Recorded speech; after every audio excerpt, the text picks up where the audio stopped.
Tùy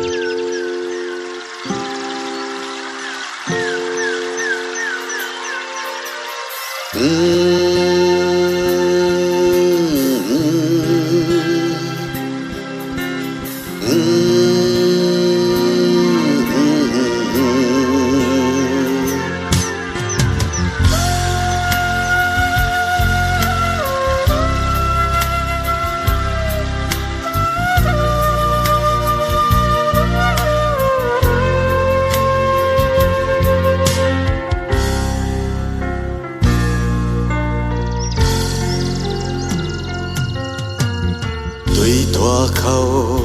loang mây tùy ngân lần ta loang cu tất mà tình biệt này biết hay ni qua lâu mà say tim biết hay ni tất cần thế tiền cây cần ni thế vẫn thì hay tiền cây cần ni thế vẫn thì đi thao cần mấy pari qua mà cùng la na chăm phân chăm gai su na lung bom cần ni thế nâng ta ninh tàu mấy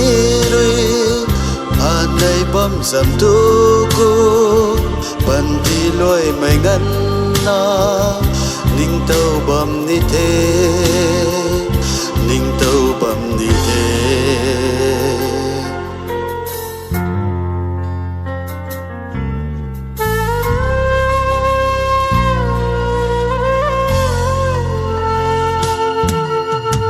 thấy thăng qua ni mây xa bằng hầu mà man say rùi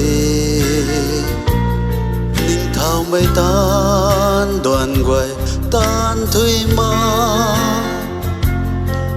cùng là na dung dung thế e panti ai cũng na ta ni tha e panti ai cũng na ta ni tha thao cần mấy pari qua mà cùng la na chăm phân chăm gai su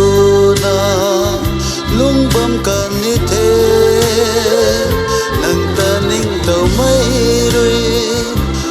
này bom sầm tu cô bần thì lôi mày ngân na ninh tàu bom ni thế ninh tàu bom ni thế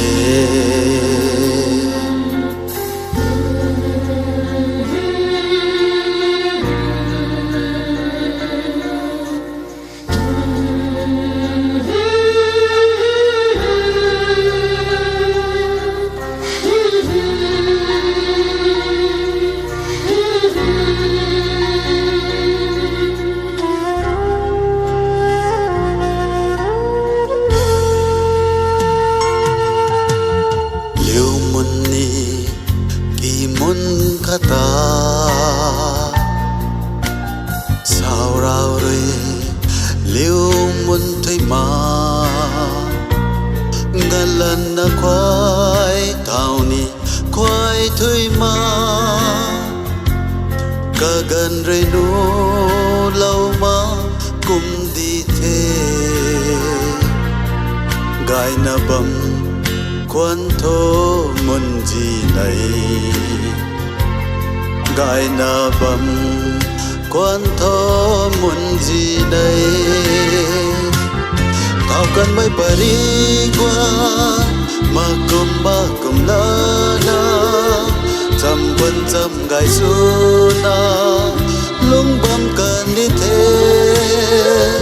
nâng ta ninh tàu mấy rồi này bom sầm tu cô bần thì lôi mày ngân na ninh tàu bom ni thế ninh tàu bom